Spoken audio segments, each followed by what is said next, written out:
Hi friends, आज की कहानी का शुरुआत करते ही चैनल को सब्सक्राइब कर देना क्योंकि कहानी बहुत ही सस्पेंस भरी होने वाली है। लेकिन इसका एंड जैसा सोचा था वैसा नहीं होगा, तो कहानी को प्लीज लास्ट तक देखना। आज की कहानी एक ऐसे कैदी की है जो हर बार जेल से भाग निकलता है, फिर चाहे कितनी भी सिक्योरिटी क्यों ना हो। ये कहानी है जापान के सबसे खूंखार कैदी सुजुकी की, जो इस समय जापान की सबसे बड़ी सिक्योरिटी जेल में अपनी सजा काट रहा है। चेकिंग ड्यूटी पर घूम रहे गार्ड के जाने के बाद सुजुकी अचानक मुस्कुराया और अपना इक्का बाहर निकाल लिया। कुछ देर बाद गार्ड फिर से चेकिंग करने आया, लेकिन इस बार सुजुकी फरार हो चुका था। उन्हें वहाँ किसी के मौजूद होने का शक हुआ, लेकिन सुजुकी भी कोई कच्चा खिलाड़ी नहीं था। वो बिना आवाज किए रोशनी से बचते हुए इधर से उधर छुपता रहा। जब गार्ड्स ने आइसोलेशन की दोबारा चेकिंग की तो वो समझ गए कि सुजुकी भाग चुका है। उन्होंने तुरंत बाकी के गार्ड्स को बुलाया और देखते ही देखते वहाँ पर भीड़ इकट्ठा हो गई। जब सुजुकी छत से भाग रहा था तब जोर जोर से जेल के सायरन बजने लगे। अचानक से जोरदार बारिश होने लगी और तभी कहानी कुछ पिछले साल में शिफ्ट होती है।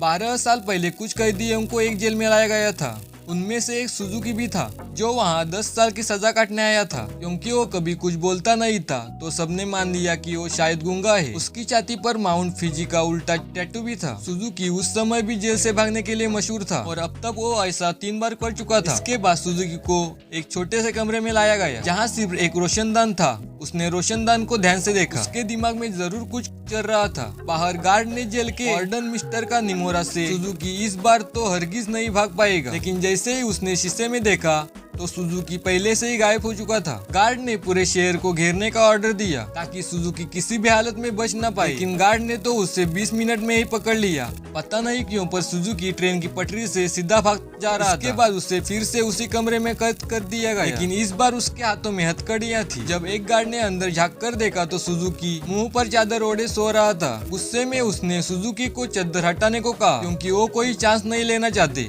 लेकिन जब बार बार कहने पर भी चादर नहीं हटाई तो गार्ड्स ने मिलकर उसकी बुरी तरह पिटाई की। अगली सुबह वार्डन ने सुजुकी के सारे पुराने रिकॉर्ड निकाले और ध्यान से पढ़ने पर उसे पता चला कि जब भी सुजुकी जेल से भागता है तो हर बार वो ट्रेन की पटरी पर ही पकड़ा जाता है। रात को वार्डन गार्ड के साथ चेकिंग पर निकला। वो सुजुकी के सेल में पहुंचकर हैरान रह गए, क्योंकि उसने किसी तरह अपनी हथकड़ियां खोल दी थी। गुस्से में गार्ड ने मारते हुए उसे पूछा कैसे खोली, लेकिन हमेशा की तरह सुजुकी चुप रहा। एक बार फिर से उसकी जमकर धुलाई हुई। एक दिन सुजुकी एक छोटी सी तार से खेल रहा था, जैसे किसी तरह उसे छुपा कर वो जेल के अंदर ले आया था। सवाल ये उठता है कि वो तार लाया कैसे? मुंह में छुपा के? ना, गू में छुपा के। इसी तार की मदद से वो अपनी हथकड़ियां खोलता था। कुछ दिन बाद वार्डन एक हफ्ते के लिए छुट्टी पर अपने घर चला गया। अब सुजुकी के पास भागने का बहुत अच्छा मौका था।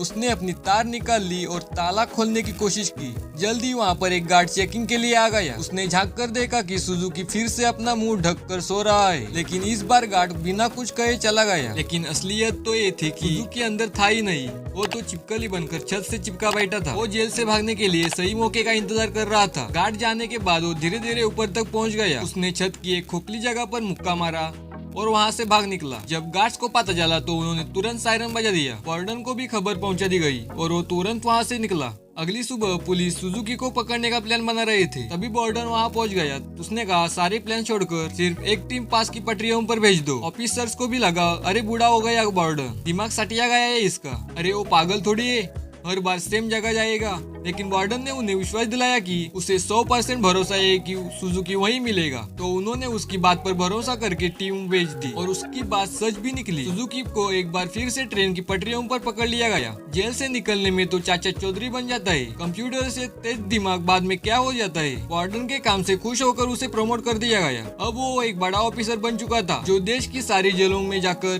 कैदियों की हालत चेकिंग करता था। उधर सुजुकी फिर से एक बार भाग निकला और फिर से पटरियों पर पकड़ा गया।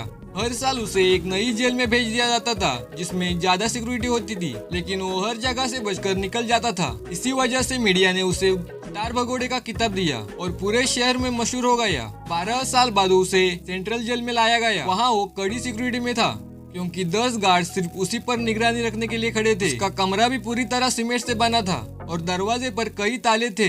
ये वही आइसोलेशन सेल है जो हमने कहानी के शुरुआत में देखा था। गार्ड के जाने के बाद सुजुकी ने चारों ओर नजर दौड़ाई। वो एक बार फिर से भागने की तैयारी में था।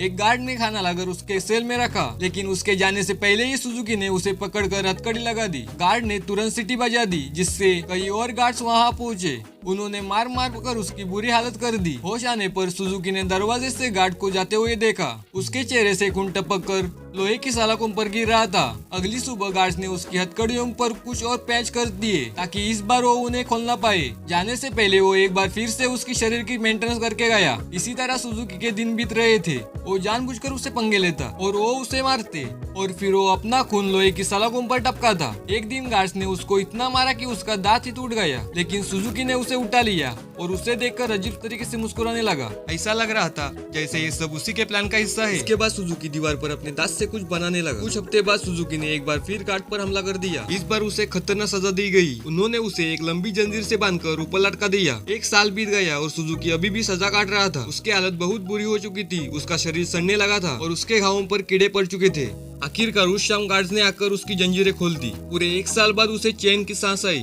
उधर पुराना वार्डन मिस्टर कनपुरा वहाँ की जांच करने पहुंचा। उसने आइसोलेशन सेल में जाकर देखा कि सुजुकी की हालत बहुत खराब थी, लेकिन वह उसे नजरअंदाज करके चला गया। इसके बाद वह रात आई जहाँ से उस कहानी की शुरुआत हुई थी। जब बाहर बिजली कड़कने लगी तब सुजुकी ने अपने प्लान को अंजाम दिया। उसने अपना दांत निकाला और हथकड़ियों के पेच खोलने लगा। असल में सुजुकी दीवार पर दांत से कुछ बना नहीं रहा था, बल्कि वो तो घिस घिस कर तीखा कर रहा था ताकि उसके इस्तेमाल से पेच खोल सके। हथकड़ियों से आजाद होकर उसने दरवाजों पर जाकर लोहे की सलाखों को धक्का देना शुरू कर दिया। लगातार खून टपकने की वजह से सलाखों पर जंग लग चुका था। कुछ ही पलों में सलाखें टूट गई और सुजुकी जेल से फरार हो गया। इसके बाद सुजुकी की जन्म की कहानी बताई गई। उसके पैदा होते ही उसकी माँ की मौत हो गई थी और उसका बाप जेल में सड़ रहा था। इसी वजह से वो अपने रिश्तेदारों के घर सुजुकी जंगल में प्रैक्टिस कर रहा था। जब उसे दूर से एक आदमी आता दिखाई दिया। ये कोई और नहीं उसका बाप था। उन्होंने कुछ समय बातें की और तभी उसने अपने पिता की छाती पर माउंट फिजी का एक टैटू देखा। बदकिस्मती से जल्द ही कुछ वहाँ पर पुलिस वाले आ गए जो सुजुकी के पिता को पकड़ना चाहते थे। वो उन्हें देखकर रेल की पटरी पर सीधा सीधा भागने लगा। इस दिन सुजुकी ने कसम खाई, एक ना एक दिन वो अपने पिता से जरूर मिलेगा। वर्तमान समय में सुजुकी फरार होकर एक बार फिर से पटरियों पर दौड़ रहा था। मिस्टर कानीमुंडा ने पीछे से उसे रुकने के लिए आवाज दी और हैरानी की बात यह थी कि वो रुक भी गया। कुछ ही देर बाद एक गार्ड्स की टीम आकर उसे पकड़ कर ले गई। देश की सबसे कड़ी सिक्योरिटी की जेल भी सुजुकी को नहीं रोक पाई। इसलिए मिस्टर कानीमुंडा ने उसे धरती की सबसे खतरनाक जेल प्रिजन ऑयल में भेजने के ऑर्डर दिए। प्रिजन ऑयल किसी मामूली जेल की तरह नहीं थी। वो समंदर के बीचों बीच बनी थी जहाँ लगातार तेज बहाव रहता था और सबसे जरूरी बात वहाँ ट्रेन की पटरी नहीं थी और तो और समंदर शार्क से भरा हुआ था। इसलिए वहाँ से भागकर निकलना एकदम नामुमकिन था। जेल के अंदर के हालात भी इतने खतरनाक थे। पूरी जेल में चारों तरफ हजारों गार्ड्स थे और अगर कोई कैदी भागने की कोशिश करता तो उसे देखकर गोली मारने की ऑर्डर दी गई थी। जब सुजुकी वहाँ पर पहुँचा तो उसे तुरंत उसके सेल में बंद कर दिया गया। वो कोई कमरा नहीं, कुछ रॉड्स थी जिन्हें सुजुकी के शरीर के आसपास ऐसे जोड़ दिया गया था जिससे भागना तो दूर हो हिल डुल भी नहीं सके। उधर कहानी पुरानी जेल की लाइब्रेरी में जाकर सुजुकी के बारे में जानकारी निकालनी शुरू कर दी। ढूंढने पर कुछ से कुछ पुरानी फाइल्स मिली जिन्हें वो पढ़ने लगा और उधर जेल में सुजुकी ध्यान लगाकर खड़ा था। हालांकि बाकी लोगों के लिए वहाँ से भागना नामुमकिन था, लेकिन सुजुकी के दिमाग में कुछ तो खिचड़ी पक रही थी। अचानक उसने अपने दोनों कंधों को डिस्कोनेट कर लिया और उस छोटी सी जगह से सिकुड़कर धीरे धीरे बाहर निकलने लगा। एक कैदी ने उसे ऐसा करते हुए देख लिया, लेकिन वो इतना नशे में धुंध था कि कुछ नहीं बोल पाया। उधर कहानीमुरा अभी भी रिसर्च कर रहा था कि तभी जेल के सायरन बजने लगे। हालांकि परेशान होने की बजाय जेल का वार्डन खुश होने लगा क्योंकि वहाँ से निकलकर बचने का रास्ता था ही नहीं। ऊपर से आज से गार्ड्स को एक कैदी को गोली मारने का मौका मिलेगा। मिस्टर कहानीमुरा ने उसे समझाने की कोशिश की कि सुजुकी कोई आम आदमी नहीं है, लेकिन बोर्ड ने उसको नजरअंदाज कर दिया। अगली सुबह कई गार्ड्स को बंदूकें देकर पूरे आइलैंड में फैला दिया गया। वार्डन अपने आदमियों को समझा रहा था कि वहाँ मिस्टर कानीमुंडा आ गया और उसने वार्डन को बताया कि सुजुकी अपने बाप को ढूंढने आया है जो कि इसी आइलैंड में कैद है। ये सुनकर सब हक्के बक्के रह गए और तभी सुजुकी की असलियत का खुलासा हुआ। असल में अब तक जो कुछ भी हुआ वो सुजुकी के प्लान का ही हिस्सा था। वो बार बार जेल से भागकर जानबूझकर पकड़ा जाता था ताकि आखिरकार प्रिजन ऑयल तक पहुंच सके। उसका असली मकसद था अपने पिता को आजाद करवाना। आखिरकार सुजुकी अपने पिता से मिला और एक दूसरे को इतने साल बाद देखकर दोनों खूब रोए। बदकिस्मती से मिस्टर कानीमुरा, वार्डन और बाकी के गार्ड्स के साथ वही आ रहा था, लेकिन उनके पहुंचने से पहले ही सुजुकी उस बूढ़े आदमी को लेकर गायब हो गया। सुजुकी अपने पिता को आइलैंड के छोर तक ले आया। उसने पहले से ही वहाँ पर एक पैराग्लाइड तैयार करके रखा था। दोनों पैराग्लाइड पर चढ़े और दूर उड़ गए। दूसरी ओर मिस्टर कहानीमुरा ने एक बूढ़े आदमी से बात करने की कोशिश की जो सुजुकी के पिता के ही साथ कैद था। तभी उसने माउंट फिजी का एक टैटू उस आदमी के छाती पर देखा, जिसका सीधा मतलब ये था कि इतने सालों की कड़ी मेहनत के बाद भी सुजुकी गलत आदमी को लेकर भाग गया। अब इससे बुरी किस्मत तो किसी की नहीं हो सकती। क्या आप अपने पिता के लिए इतनी परेशानी सह सकते हैं? कमेंट में जरूर बताना। और कहानी एक्सप्लेनेशन अच्छा लगा तो लाइक और सब्सक्राइब करना।